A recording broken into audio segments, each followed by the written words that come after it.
यै तन्मोह्यते विश्वं सैव विश्वं प्रसूयते सा याचिता च विज्ञानं तुष्टा रिद्धिं प्रेक्षते व्याप्तं तैतत् सकलं ब्रह्माण्डं मनुजेश्वर महाकाल्या महाकाले महामारी स्वरूपया सैव काले महामारी सैव सृष्टिभत्यज स्थितिं करोति भूतानां सैव काले सनातने भवकाले नृणां सैव लक्ष्मीवृद्धिप्रदा गृहे सैवा भावे तथा लक्ष्मीर्विनाशायोपजायते अस्तुता सम्पुचा अस्तुता सम्पूजिता पुष्पैर्धूपगन्धादिविष्टा ददाति वित्तं पुत्रांच मतिं धर्मे गतिं शुभाम् ॐ तत्सत् ॐ तत्सत् इति श्रीमार्कण्डेय पुराणे सावर्णिके मन्वन्तरे देवी महात्म्ये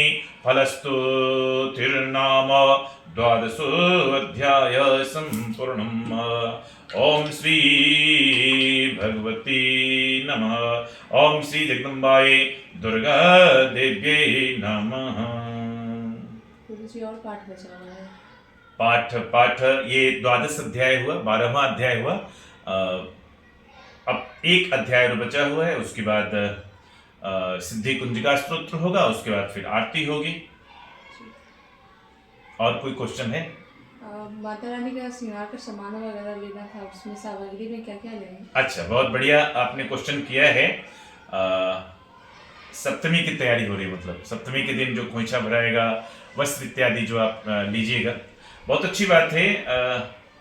हम समझते हैं कि 15-17 साल से आपके यहाँ हो रहा है, 15-17 साल से आपके यहाँ हो रहा है, हर बार सिखाते हैं, अच्छी बात है। आप लोग सीखते भी हैं और बहुत बढ़िया से सामग्री आप लोग लेते हैं। माता जी का साड़ी, साया, ब्लाउज, श्रृंगार सामग्री परमात्मा ने अगर दे रखा है तो सोना, चांदी, हीरा, जवाहरात, ठीक है, चूड़ी, लहठी इत्यादि इत्यादि।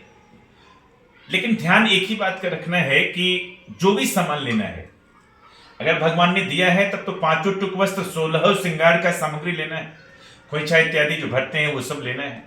और अगर भगवान ने दिया है तो सब बेजाप्ता लेना है, खूब बढ़िया बढ़िया सब कुछ लेना है।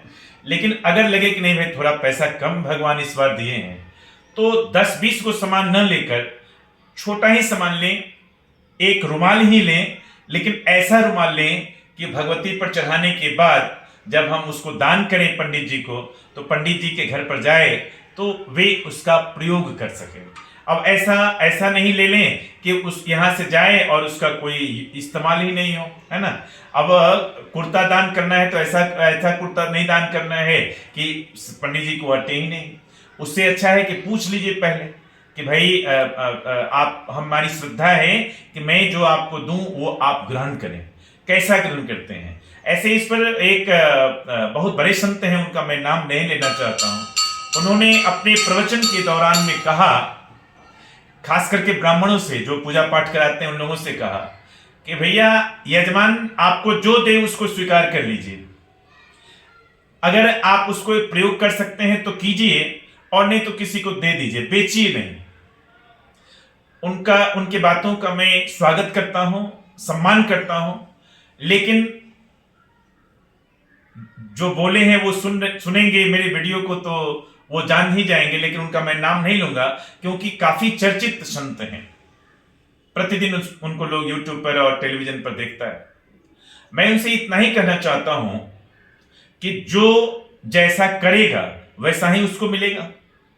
तो अगर हम जजमान के कल्याण कराने के लिए जा रहे हैं और वो सड़ा गला हुआ चावल, सड़ा गला हुआ अपने खाएगा खूब बढ़िया, लेकिन भगवान को चढ़ाने के लिए सड़ा गला, फटा पुराना, सस्ता दाम का, जिसका प्रयोग नहीं हो सकता है, वह दान करेगा, फिर उसको वही मिलेगा ना, क्योंकि जैसा बोएंगे वैसा ही मिलेगा।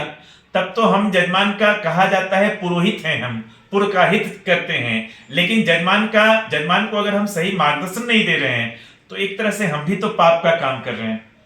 हम पुरोहित हैं, हम पूजा कराने जा रहे हैं, तो सही जो बात है वो अपने जजमान को जरूर बताना चाहिए, कहना चाहिए कि भैया आप एक ही सामान दान कीजिए, लेकिन थोड़ा बढ़िया दान कीजिए।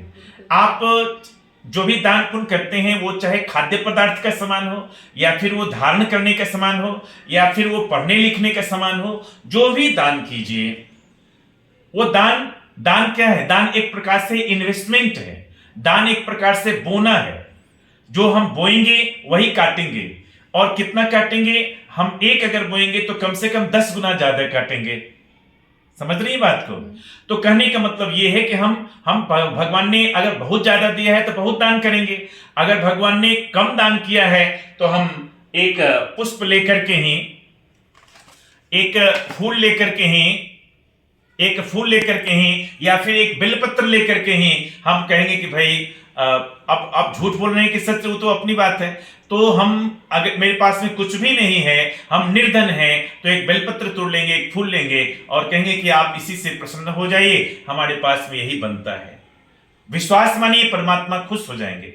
अगर श्रद्धा से किया हुआ खोटा सिक्का भी अगर आप दान करते हैं तो भी भगवान प्रसन्न होते हैं। और श्रद्धा के साथ नहीं करते हैं, मतलब अश्रद्धा के साथ करते हैं, कंजूसी से करते हैं, इतना दान कीजिएगा, हीरा जवाहरात भी दान कीजिएगा, वही भगवान स्वीकार नहीं करते हैं।